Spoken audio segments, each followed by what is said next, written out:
বর্ষা union বিএনপির সভাপতি অধ্যক্ষ মোহাম্মদ রেজাউল করিমের গাড়িতে হামলা। গত 15 ফেব্রুয়ারি শনিবার দীঘা বাজার থেকে বিশেষ কাজ শেষে তার প্রাইভেট কারযোগে বর্ষা বাজারের উদ্দেশ্যে রওনা দেন। গাড়িটি আনুমানিক রাত 9টা 50 বর্ষা বাজারের পূর্ব মাথায় অবস্থিত মাদ্রাসার কাছে আসলে কে বা কারা তার গাড়ি লক্ষ্য করে একটি পেট্রোল বোমা নিক্ষেপ করেন। অন্ধকারের মধ্যে গাড়ির লুকিং গ্লাসে দেখতে পান তার গাড়ির পেছনে রাস্তায় আগুন জ্বলছে।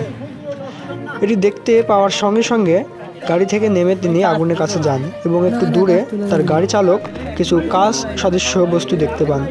এতে তারা প্রাথমিকভাবে বুঝতে পারেন যে অধ্যক্ষ মোহাম্মদ রেজাউল করিমকে হত্যার উদ্দেশ্যে পূর্ব পরিকল্পিতভাবে এই পেট্রোল বোমা দিয়ে তার গাড়িতে হামলা চালানো হয়।